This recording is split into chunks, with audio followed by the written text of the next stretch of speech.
There are only two types of Yu-Gi-Oh players. On one side, you have the galaxy-brained Giga Chads that can make 20,000 different decisions a second, they can play 50 cards in one turn, and they're just in tune with the entire universe at the subatomic level. On the other hand, you have players that are more like me, players that are something like this. Hey everybody, my name is Dr. Poplov, I am your Weirdo Geek Bro, and today I'm going to share with you what's basically an open secret for easily understanding Yu-Gi-Oh cards on the fly. This is going to help you get more wins in Yu-Gi-Oh Master Duel, and it applies to really any other form of Yu-Gi-Oh that you might play. So let's kick things off with a card that's not too difficult to understand, but it's a great example of the approach that we take to understanding cards. So we've got the Herald of Ultimateness here, and before we even try to read this, wall of text that has 45,000 words, let's take a look at the card art, okay? What can we see from the card art in just like a quick moment or two? It's this kind of roundish white blob with cool rainbow wings. Okay, that's great.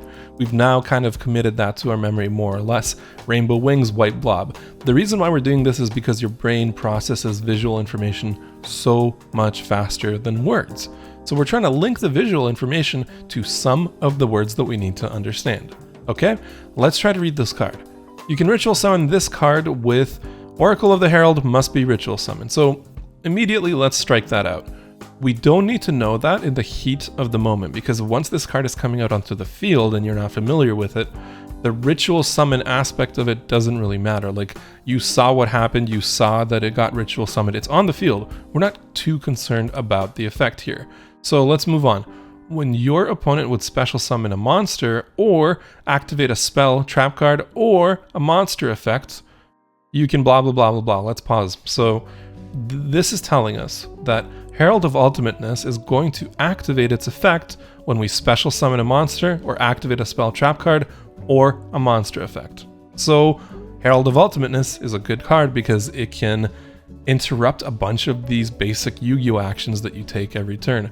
It's good to know that it's a quick effect, and then let's keep reading. You can send one fairy monster from your hand to the graveyard.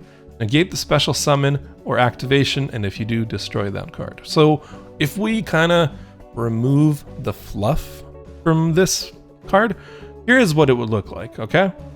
As you can see, we're just focusing on the important aspects on this card, and there's not that much text on it to understand. So what we're trying to do here is just understand what is the core purpose of this card. And if we take the effect at face value, the core purpose of Herald of Ultimateness is to simply stop you from special summoning or activating effects. That's all we really need to know. Now, before we move on to the next card, one maybe weird thing that I like to do sometimes is make little jokes about cards in my head or give them nicknames. That helps me remember them quite a bit. So we got Herald of Ultimateness here, and I asked myself, well, why isn't there a Kumar of Ultimateness, from the movie? Okay, let's move on to the next card. Here we have Big Daddy Zeus, or Divine Arsenal, AA Zeus, Sky Thunder, whatever. He's a transformer. Look at him, all right? He's got these like nice gold streaks. He's this mech guy. He's a transformer or a Gundam. And let's try to read this card, all right? So 2 level 12 monsters, whatever. We don't care about that in the heat of the moment. Once per turn, if an Xyz monster battle this turn, you can also Xyz summon blah, blah, blah, blah, blah. By using one Xyz monster you control as material. So this is just another summoning condition. This is just telling us that you don't need to use 2 level 12 monsters. You can special summon it or you can Xyz summon it in a different way.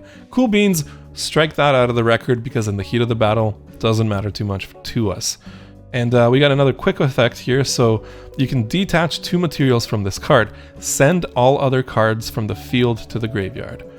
Cool, that's good to know. We don't need to know necessarily you can attach 2 materials from this card again at the heat of the battle. We need to concern ourselves with send all other cards from the field of the graveyard. What is the purpose of this, Big Daddy Zeus guy? The purpose is for him to destroy the field. Let's keep reading. Once per turn, if another card you control is destroyed by battle or an opponent's card effect, you can attach 1 card from your hand, deck, or extra deck to this card as material. Okay, that's a lot of text there to say that, hey, 1 card from your hand can go to this card as a material because it needs materials to use its effects. So really, when we eliminate the fluff from this card, this is what we get. See, it's pretty simple. So again, the purpose of this card is it can blow up the field and it can attach materials to itself. Big Daddy Zeus is super powerful, and that's why he is limited to 1. Let's move on to the next card.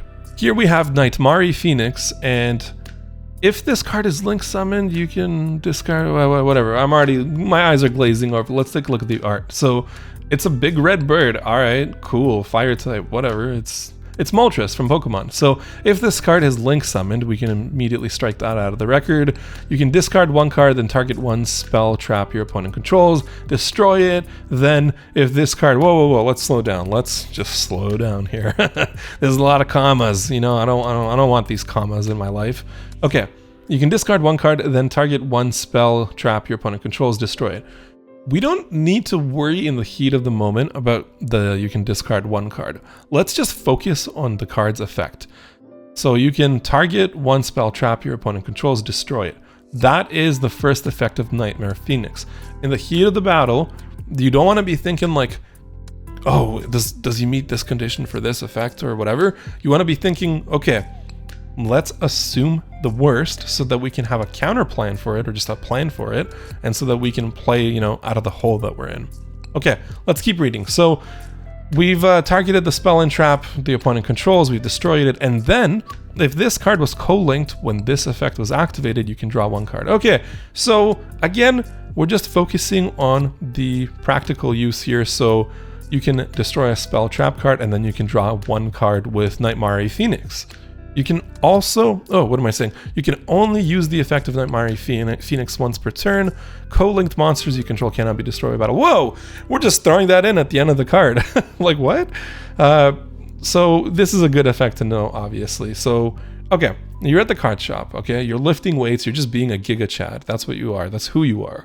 And a little kid comes up to you, and is like, excuse me, sir, could you tell me what Nightmare Phoenix actually does? Okay, you can be like, yes, kid. I got you covered. Nightmare Phoenix has 3 effects. 1, you can target 1 spell trap card the opponent controls, destroy it. And if you do that, you can draw 1 card. Also, co-linked monsters you control cannot be destroyed by battle. And then that kid, you know, gives you a high five, says thank you, and then walks off into the sunset. Let's move on to the next card. Here we have Triple Brigadi, the bear bum of the ranger, or whatever. I don't know. Who cares, really? What can we see from the art here? It seems to be a little girl inside of a bear mech. Not a fan. So we can see here 2 Tri-Brigade monsters are needed for the link summoning of this. Let's take a look at the effect. You can discard 2 cards, then target 1 of your banished level 4 or lower beast warrior, or winged beast monsters, special summon it. Like, all these commas, all these semicolons, all this nonsense we don't need to worry about. So if we actually kind of cut out the fluff here, basically what this card is saying so far is you can special summon 1 of your banished monsters. And the reason why we're breaking it down to kind of the simplest form there, even though it's technically not 100% correct, is because when you're playing against like a Tri-Brigade deck that uses this card, you're going to have a lot of beast warrior, or winged beast monsters anyway. So it's just safe to say, okay, when you play this card, you can special summon 1 of your banished monsters. Next up, if this card is sent to the graveyard, you can add 1 Tri-Brigade spell trap card from your deck to your hand, blah blah blah, then fill blah blah blah. Oh, okay, that's way too much text. So the other effect that we need to care about is this card, Triple Brigadi Bear Bum, allows you to add 1 spell or trap card from your deck to your hand potentially, okay? That's all we need to know here. You can only use each effect of Triple Brigadi once per turn. No problem. We don't need to worry about that too much either. So what does Triple Brigadi do when we think about it through our method? Okay, Triple Brigadi lets you special summon a banished monster, and it also can let you add a spell or trap card from your deck to your hand.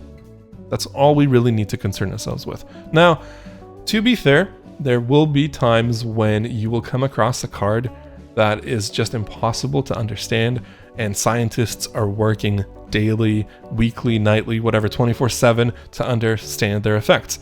One of these cards is Pot of Greed. Nobody really knows what it does. Nobody knows what it can do, but one day we'll figure it out. Anyway, folks, thank you so much for watching this video. I hope this method to reading and understanding Yu-Gi-Oh cards has been helpful for you. And if you want me to make more Yu-Gi-Oh videos or like breakdowns of what cards specifically do, what their purpose is, let me know in the comments. And if you really enjoy this content or whatever, just you can subscribe if you want to or share it with your friends. I don't know how to close the video. Goodbye.